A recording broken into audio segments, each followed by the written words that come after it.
Jesus obrigou seus discípulos a entrar na barca e a passar antes dele para a outra margem, enquanto ele despedia a multidão. Feito isso, subiu a montanha para orar na solidão. Chegando à noite, estava lá sozinho. Entretanto, já a boa distância da margem, a barca era agitada pelas ondas, pois o vento era contrário. Pela quarta vigília da noite, Jesus veio a eles caminhando sobre as águas. Quando os discípulos o perceberam caminhando sobre as águas, ficaram com medo. É um fantasma, disseram eles, soltando gritos de terror. Mas Jesus logo lhes disse: tranquilizai-vos, sou eu, não tenhais medo.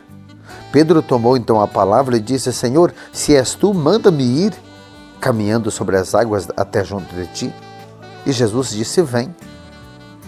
Pedro saiu da barca e caminhava sobre as águas ao encontro de Jesus, mas redobrando a violência do vento, teve medo. E começou a afundar. Gritou: Senhor, salva-me! No mesmo instante, Jesus estendeu a mão, segurou e disse: homem de pouca fé, por que duvidastes? Apenas tinha subido para a barca, o vento cessou. Então, aqueles que estavam na barca prostraram-se diante dele e disseram: tu és verdadeiramente o Filho de Deus.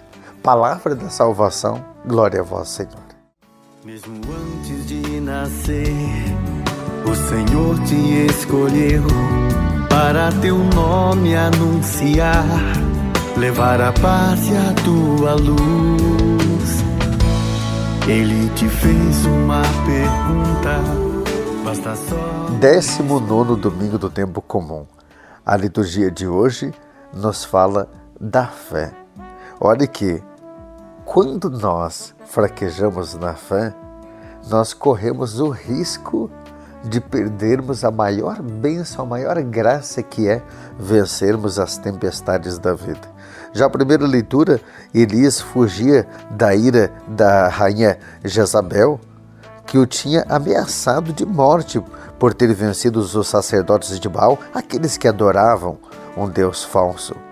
Depois de ter andado durante um dia inteiro, ele pediu ao Senhor que lhe tirasse a vida. Ele adormeceu e quando acordou, ali o anjo havia deixado pão e água. Ele come daquele pão e com a força daquele alimento ele chega ao monte onde o Senhor ali fala com ele no murmúrio de uma brisa ligeira, ou seja, através do silêncio. O alimento que Elias recebe nos lembra o alimento da Eucaristia e da Palavra de Deus. Somos sustentados o tempo todo pela Eucaristia e pela Palavra. O Senhor sempre quer nos ver vencer, mesmo que estejamos em perigo de morte, como o caso de Elias. Depois nós temos um grande exemplo de conversão, que é o exemplo de São Paulo na segunda leitura. Um homem que passa de perseguidor a um dos maiores pregadores da palavra depois da sua conversão. E aqui São Paulo lamenta que os seus discípulos muitas vezes acabam que pela falta de fé não se convertendo. Então São Paulo se converteu, se tornou um grande exemplo para cada um de nós de fé. Ele lamenta que seus patrícios não se tenham convertido à doutrina de Jesus. A lamentação que ele faz. E o Evangelho nos fala justamente da fé que nós devemos ter mesmo diante das tempestades. A fé, a confiança em Cristo. O barco significa a nossa vida. As ondas, o mar agitado significa tantas coisas que nós temos que passar, meu Deus do céu. Tantas adversidades, desempregos, doenças, traições, acidentes, falecimentos, a perda de um ente querido. Tudo isso nós temos que passar, mas não podemos tirar os olhos de Jesus. São Pedro afunda naquelas águas justamente porque tirou os olhos do Senhor.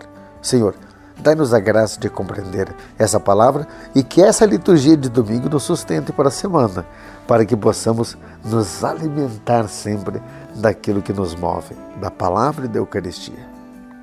Olhos fitos em Jesus. A bênção do Deus que é Pai, Filho e Espírito Santo. Amém. Compartilhe essa palavra, tenha um excelente domingo, uma excelente semana e se Deus quiser, amanhã, segunda-feira, vamos começar bem a semana refletindo a palavra. Fique na paz.